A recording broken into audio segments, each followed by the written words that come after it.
Handsome Ricardo Montalban was the epitome of continental elegance, charm and grace on film and television, and in the late 1940s and early 1950s reinvigorated the Rudolph Valentino, Ramon Navarro, Latin lover style in Hollywood without achieving top screen stardom. Moreover, unlike most minority actors of his time, he fought to upscale the Latin, particularly Mexican, image in Hollywood.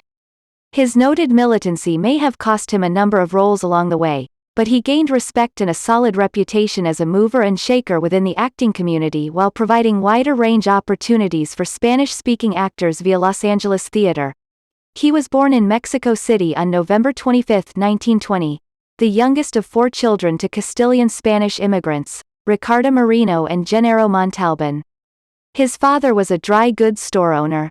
Montalban moved to Los Angeles as a teen and lived with his much older brother Carlos Montalban, who was then pursuing show business as both an actor and dancer. Ricardo attended Fairfax High School in Hollywood and was noticed in a student play but passed on a screen test that was offered. Instead, he traveled with his brother to New York, where he earned a bit part in the Tallulah Bankhead stage vehicle, Her Cardboard Lover, in 1940, and won subsequent roles in the plays, Our Betters, and Private Affair. Returning to Mexico to care for his extremely ill mother, his dark good looks and magnetic style helped propel him into the Spanish-language film industry.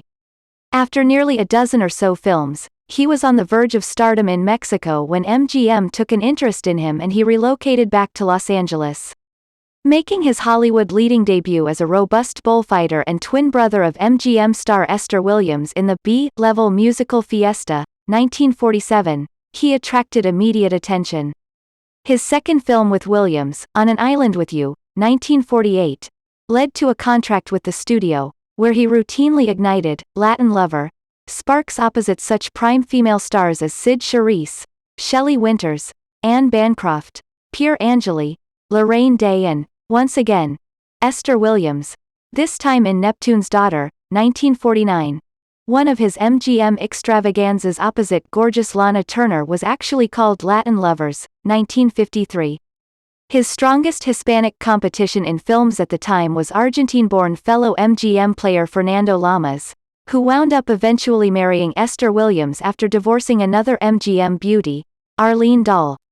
Although Montalban was the epitome of the Latin lover type, it actually damaged his cinematic career, pigeonholing him and hurting his momentum. He was seldom able to extricate himself from the usual portrayals of gringos, bandidos and gigolos, although he did manage to find an interesting film from time to time, such as his turn as a Mexican undercover cop in The Gritty Border Incident, 1949, Mystery Street, 1950, the classic war film Battleground, 1949, and the hard-edged boxing drama Right Cross, 1950. Occasionally, he was handed ethnic roles outside the Latino realm, such as his villainous Blackfoot Indian chief in Across the Wide Missouri, 1951, starring Clark Gable, his heroic, bare-chested rebel warrior in the steamy Italian sword and sandals costumer The Queen of Babylon, 1954, alongside Rhonda Fleming, and his Japanese kabuki actor in the Oscar-winning feature Sayonara, 1957. It was during the filming of Across the Wide Missouri, 1951, that he suffered a serious injury to his spine after he slipped and fell off a running horse, which resulted in a permanent limp.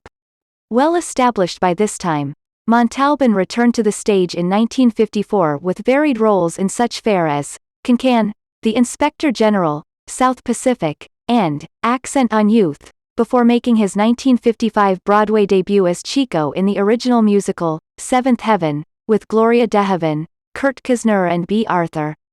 He then earned a Tony nomination as the only non-African American actor in the tropical-themed musical, Jamaica, 1957, co-starring Lena Horne.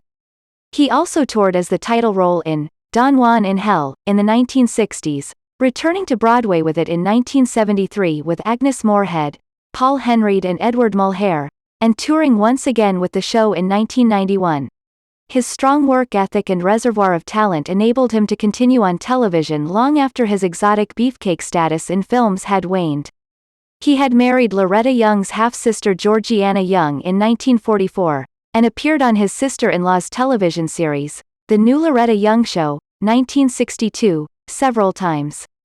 He also showed up in a number of television dramatic anthologies, Playhouse 90, 1956, and Colgate Theatre, 1958, and made guest appearances on the popular series of the day, such as Death Valley Days, 1952, Bonanza, 1959, Burke's Law, 1963, Dr. Kildare, 1961, The Defenders, 1961, and, more notably, a 1967 Star Trek, 1966, episode in which he memorably portrayed Galaxy archvillain Khan Noonien Singh.